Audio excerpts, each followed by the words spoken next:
From the streets of our bustling cities, to the sports teams that so many of us love, and to the highest scientific programs of our age, we can see that the differences in color have developed a stronger bond than possible before. However, this was not always the case. A short century before today, racial discrimination was unchecked, and half our country was undermined due to assumptions of inferiority based on the color of their skin.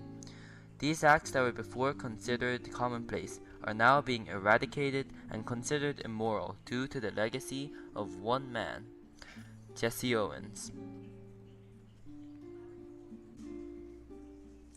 Against all odds, Jesse Owens was awarded 4 gold medals during the 1936 Berlin Olympics and stood as a symbol against racial inequality. These accomplishments greatly influenced the world's stance on people of color, shaping our ideology today. Owens' legacy paved the way for others to follow and inspired racial cooperation that resonated throughout the ages.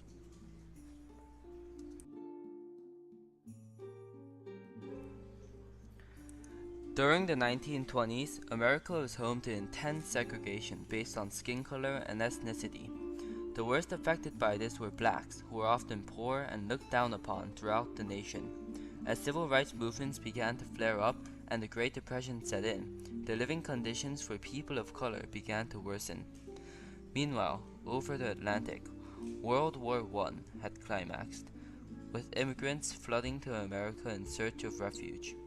This was a time in which Jesse Owens had been born to.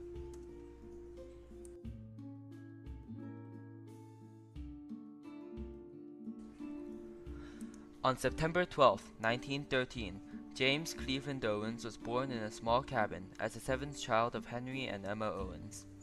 At the age of 9, he moved to Cleveland, Ohio. Here his name, J.C. Owens, was misheard by his teacher and thus was called Jesse Owens, a nickname that would stay with him for the rest of his life. During this time, Owens took up small jobs, such as delivering groceries and loading freight cars. While he undertook these tasks, he began to realize his love for running.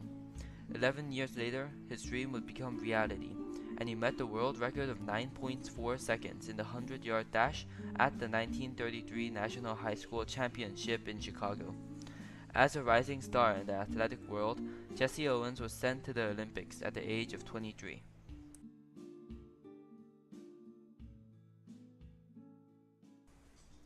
Fresh off the starting block, Jesse Owens began his career in high school, where he set great expectations that he would meet and surpass. It was here, at Fairmont Junior High School, that he met a man named Larry Snyder, who would be his coach and mentor for the rest of Owens' athletic years. Owens stated that Snyder told him to run, as though the track were on fire, with quick fluid steps and an upright carriage. Due to Snyder's influence, Owens was able to have confidence and break his own bounds, allowing him to achieve his high prowess on and off the track. Owens continued and competed at the National High School Championship, where he met a world record and was awarded first in his other events. Now a rising star in the athletic world, Jesse Owens proved both his athletic and moral prowess in an outstanding display of sportsmanship. In a case where his friend and rival Ulysses Peacock was given a faulty starting block, Jesse Owens demanded a rematch, in which he lost and did not contest the result. Word of this act spread throughout the U.S., and Owens stood as a hero for many. Soon, Owens was selected for the U.S. Olympics team and was in Berlin in 1936. However, upon reaching Berlin, Owens had backaches and was nearly crippled. At the games, he could barely run a quarter-mile warm-up, which was customary. At the starting line, though, Owens changed. He said that, It's a funny thing, and psychologically, I don't know what happens. I get out on the mark line and I have to get my sweatsuit off. And the man gives the command to on your marks. To get going, the gun went off. I had no aches. at this monumental event, Owens was awarded 4 gold medals and set 3 world records. Upon his success, Owens said that, It dawned on me with blinding brightness. I realized I had just jumped into another rare kind of stratosphere, one that only a handful of people in every generation are lucky enough to know.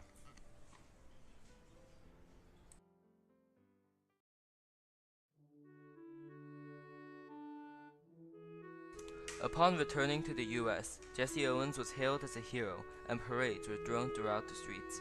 After the initial burst of excitement, however, it became clear to Jesse Owens that, after I came home from the 1936 Olympics with my 4 medals, it became increasingly apparent that everyone was going to slap me on the back, want to shake my hand, or have me up to their suite, but no one was going to offer me a job. As further time passed, the past Olympic medalist was further demeaned, as he said, It was bad enough to have toppled from the Olympics heights to make my living competing with animals, but the competition wasn't even fair. No man could beat a racehorse, not even for 100 yards. even the president himself, Franklin Delano Roosevelt, insulted him directly by refusing to shake his hand. Rebuffed, Owens filed for personal bankruptcy just 3 short years after his Olympic times. These deprivations were all due to his black status, and he took sharp notice. Once, when seeing a black power salute from John Carlos, Owens retorted, The black fist is a meaningless symbol. When you open it, you have nothing but fingers. Weak, empty fingers. The only time the black fist has significance is when there's money inside. There's where the power lies. Later in his life, however, Jesse Owens managed to regain his financial status, overcame his previous prejudices, and began to support the civil rights movement. Owens went so far as to rebuke his younger statements, and eventually died in 1980 due to lung cancer, ending the life of one of the finest men on earth.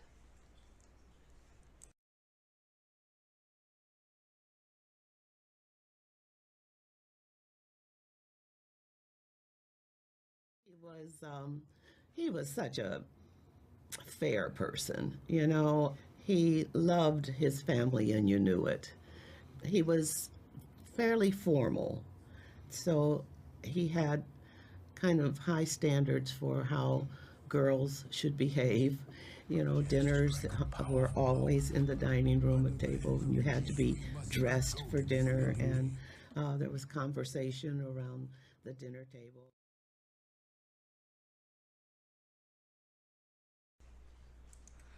As a figure larger than life, even after death, Jesse Owens remained as an inspiration for future generations.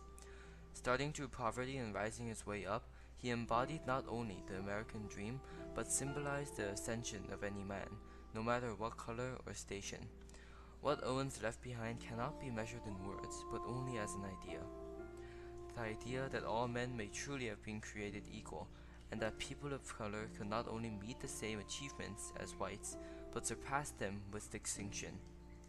During his later life, Jesse Owens became a symbol for the civil rights movement, leading talks and speeches.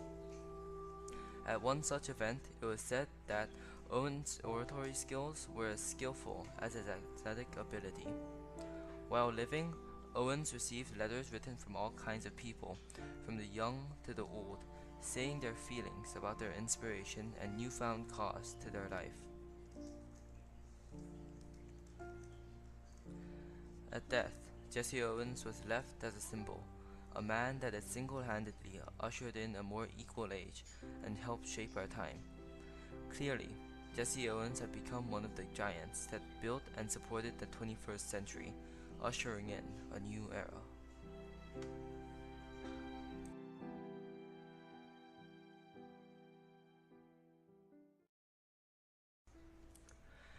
If the influence of Owens was removed from our world today, our history would be much poorer.